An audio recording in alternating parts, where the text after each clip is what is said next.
Chapter 20 Ang muling pagkikita nila Gabby at Kath.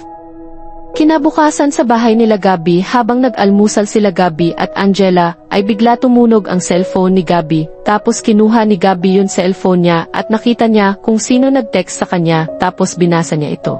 Kuya, free ka ba mamaya? Gusto ko sana mag-dinner tayo mamaya gabi at ipagkilala ko sa'yo ang fiancé ko.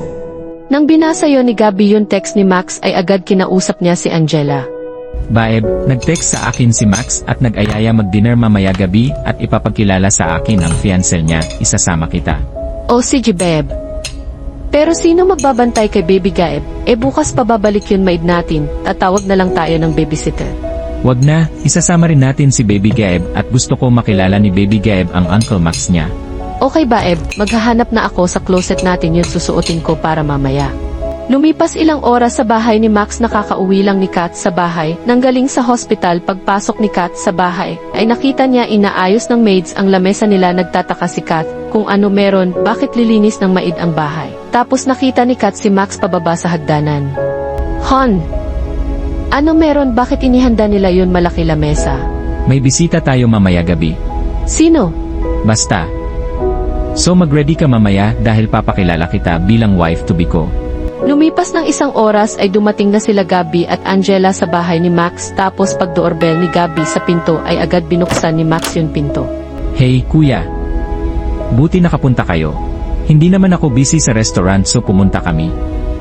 Anyway, you know Angela may wife and our son Gab. Hi Angela, hi baby Gab, anyway coming kuya.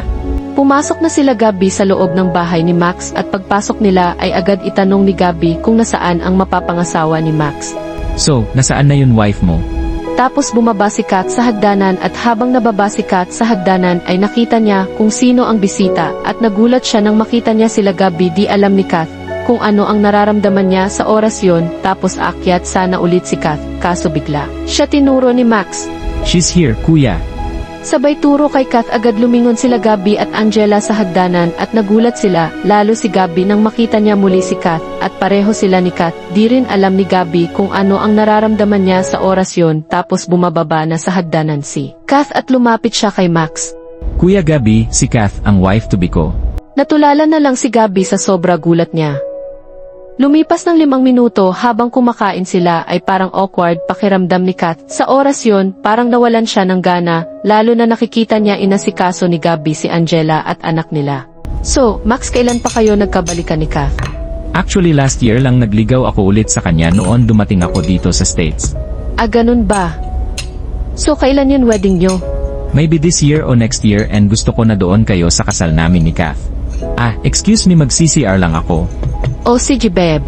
Sabay bigay ni Gabby si Baby Gaeb kay Angela at tumayo si Gabby sa upuan at pumunta sa banyo, habang si Kath ay magpaalam kay Max magbabalik siya sa kwarto. Hon, may kukunin lang ako sa kwarto. Angela, excuse me. Sabay tumayo na siya sa upuan at lumakad si Kath papunta sa banyo, kung saan nandoon si Gabby. Paglapit ni Kath sa pinto ng banyo, ay bigla bumukas ang pinto at lumabas si Gabby at nagulat nito nang makita si Kath, tapos iiwas sana si Gabby kaso bigla hinawakan siya ni Kath sa braso.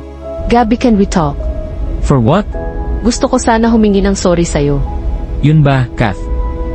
Matagal na yon kung ano man nangyari sa atin at saka may kanya-kanya na tayo buhay. Excuse me, baka hinahanap ako ng asawa ko. Sabay inalis niya yun kamay ni Kat sa braso niya at lumakad na si Gabby pagbalik sa lamesa at habang si Kat ay pumasok sa banyo, habang tutulo ang luha niya, kahit 2 taong lumipas at nakikipagbalikan pa siya kay Max ay mahal pa rin ni Kat si Gabby. Lumipas ng 1 oras ay umuwi na sila Gabby at Angela sa bahay. Pag uwi nila ay natulog na agad si ila Angela at Baby Gaeb at habang si Gabby umiinom muna sa bar area ng bahay nila dahil di niya alam kung bakit ganun ang naramdaman ni Gabby mula makita niya muli si Kat, parang ba bumalik ang sakit noon. Iniwan siya nito at kahit kasal na siya kay Angela at minahal niya rin ito ay mas mahal niya pa rin si Kat at alam naman ni Gabby na mali at di na maari makikipagbalikan sila ni Kat dahil may kanya-kanya na sila buhay. Ngayon sa pagkikita ulit nila Gabby at Kath, ay kakayanin nga ba nila na pigilan ang nararamdaman nila para sa isa't isa? Abangan ang susunod kabanata. Kung nagustuhan ang chapter natin ngayong linggo na to, huwag niyo malimutan mag-like at mag-subscribe na sa Miss AV and thanks for watching.